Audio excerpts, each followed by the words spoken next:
Welcome back to Procrascreation DIY. Today we are working on this clock table. I am trying to make this clock table match the bench that was in the background. So I have already put one coat of paint on the table and now removing that bottom hardware so that I can get the clock from the table out so that I can clean it up and then hopefully put it back in. But as you'll see as we go through this process, it is not called a clock table, it is called a mirrored table. So that'll give you a little preview of what will happen in the future. So from that point, I put the second coat of the charcoal chalk paint on the table, again, so that it can match that bench that's in the background. So I took the time to make sure that, it looked good. So here's the clock after I've cleaned it up, but the arms on the clock were not in good shape. So I thought, let me try to paint this.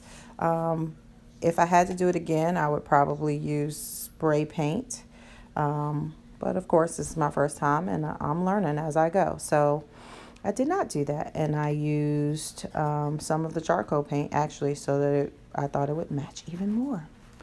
So as you can see, I took the time to go through, paint each arm, and only to my dismay, after painting this and letting this dry, did I come to the realization that the paint may have been too heavy. I'm not really sure what happened, but the arms of the clock, as I was taking it from after I let it dry, broke. There it is. See? Oh, do you see my hands? Oh my gosh. Not believe that happened. So, and I really wanted to use this clock, and it cleaned up really well, but so I decided, I've seen some arms at the local Hobby Lobby store. So I went there, bought me some arms, watched some videos, thought, okay, I can just pop these on. And it took me a while to even figure out how to pop them off because I kept screwing, and it turns out you just pull them off. So if you're redoing a clock, you just pull the arms off.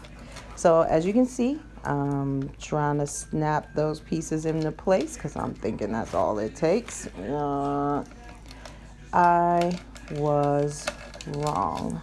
Okay, I don't like to say that often, but in this case, I was wrong. Yes, that is not going on there. So I tried to force it on there and then tried to put the other one on and was going to use the second hand that I had already painted because there were some cute little hands, right? But no, it was not working.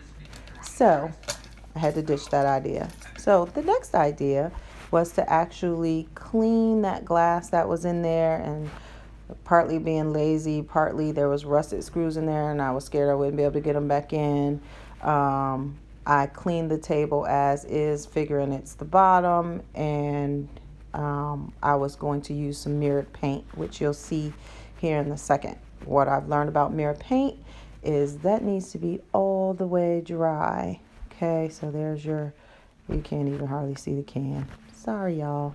So, but you need to make sure that table is completely dry and completely debris free, or it messes up your layer of mirror. Is the best way to say it.